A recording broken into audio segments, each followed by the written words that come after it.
So back in the 90s, me and my brother had a mutual friend, and I remember that this friend of ours, he brought us a game one day, and I remember watching him and my brother playing this game, and I also remember being so scared when I was watching them play because I've never even seen anything like that before.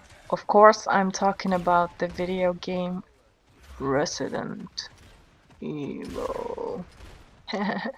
No, sorry about that. It was a bad, lame attempt of me to try to reenact the way the voice says it on the actual game. I'm sorry. Um, Anyways, yeah, so I really enjoyed watching them play. I really enjoyed the game. I still, to this very day, enjoy the game. I still get scared when I play it because it kind of puts me back in those days when I was a girl watching the game for the first time. I remember the cutscene at the beginning with the dogs chasing them, the dining room table, how the clock was ticking when they went through the door to the first zombie, when the first zombie started chasing them. I was so scared. I was so fascinated, and I don't know, like I can't even explain the way I was feeling because I'm not even sure how I was feeling. But I remember being so scared of playing beyond a certain point. So I was only playing the beginning over and over at first, but eventually I got over that too, thankfully. Unfortunately, I haven't played it all the way through by myself, but that is mainly because I got stuck in the middle. I had something that I had to do with a deer head somewhere in a blue room, but I couldn't kind of get past that even with walkthroughs. So I haven't played it all the way through by myself, but I have watched someone that has played it all the way through, and I really enjoyed it. So now my goal, I guess, would be to play it all the way through by myself, and hopefully I will get around to do that because that is something that I really want to do. I do love the whole series up until the third game, but I can't really say that I'm a big fan of the later games that they made. I did play the fourth game all the way through. I haven't tried the fifth game. I did buy the Operation Raccoon City, but I wasn't very happy with that. So, in my opinion, they kind of lost the essence of the game. It's not about the riddles anymore, about solving the puzzles.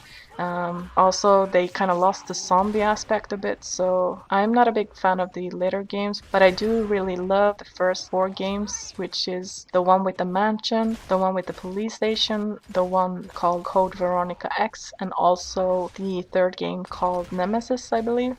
But I still play the other games on the PlayStation 1. I believe I played a lot of Crash Bandicoot, which was another favorite of mine. I love that game. I had several games of that. I don't really remember any other games than that, but yeah, Crash Bandicoot and Resident Evil on PlayStation 1. So on PlayStation 2, I played a lot of Resident Evil 2, I guess.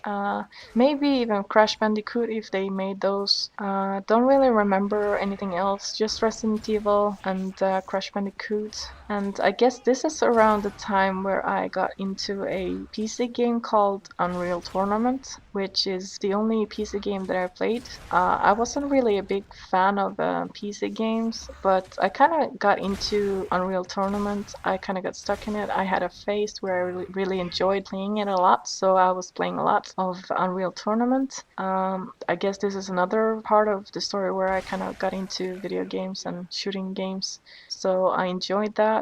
I played that, and up until this point, I played a lot of video games. I enjoyed video games, but after this, I guess there was a period of time where I wasn't interested in video games. I had no desire to play video games, so I didn't play anything for a long time up until I was watching some trailer slash gameplay on the Left 4 Dead series that I realized that I really wanted to play that game. And as you may know, they only made the Left 4 Dead series for PC and for Xbox. And like I mentioned before, I wasn't really a big fan of PC gaming, so that is kind of the main reason why I bought my Xbox. I bought the Xbox to play Left 4 Dead, and this is kind of how I got into Gears, I guess. So they had a special offer on the Gears of War limited edition Xbox 360. Obviously, the game followed with the console, and after being bored at Left 4 Dead 2, I decided to put the disc in and try the game, and I'm really glad that I did because I really enjoy it. I remember Checkout and Thrashball. I remember going to the same side and not being